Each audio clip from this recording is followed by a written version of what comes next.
বানাবো ভেটকি মাছ ভাপা। তার জন্য আমি এখানে প্রথমে ভেটকি মাছ নিয়ে নিয়েছি। ভেটকি মাছটাকে পরিষ্কার করে ধুয়ে রেখেছি। এবার আমি কিছুটা মশলা করে নেব।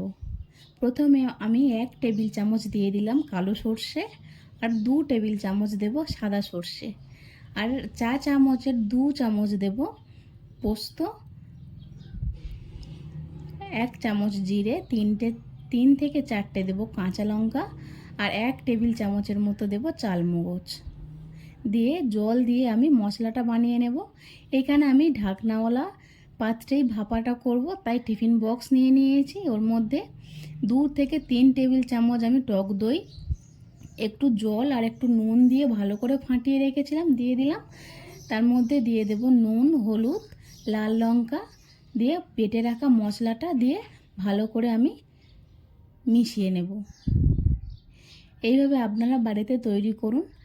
আর ভিডিওটি ভালো লাগলে লাইক, কমেন্ট, শেয়ার করে দিতে ভুলবেন না। চ্যানেলটিকে সাবস্ক্রাইব করে নেওয়ার অনুরোধ রইল। পাশে থাকা বেল আইকনটি অন করে নিন আমার চ্যানেলে নিত্য নতুন রান্নার ভিডিও পেতে।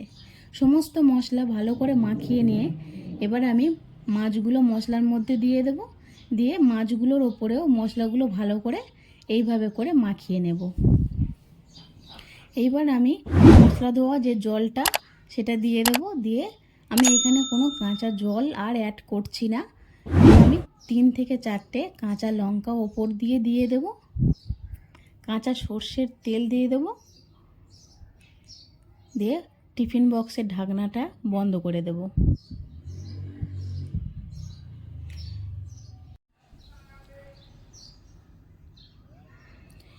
এখানে আমি গ্যাসের ওপরে কড়া বসিয়ে দিয়েছি। কড়াতে আমি এবারে দিয়ে দেব বেশ কিছুটা জল দিয়ে আমি একটা স্ট্যান্ড জলের ওপরে বসিয়ে দেব টিফিন বক্সটা বসানোর জন্য। এরকম একটা স্ট্যান্ড বসিয়ে দিলাম। দিয়ে এবার টিফিন বক্সটা আমি স্ট্যান্ডের ওপরে বসিয়ে দেব। আর একদম পুরোপুরি ঢাকা দিয়ে এবার আমি 10 থেকে 15 মিনিটের মতো এটাকে ভাপিয়ে নেব।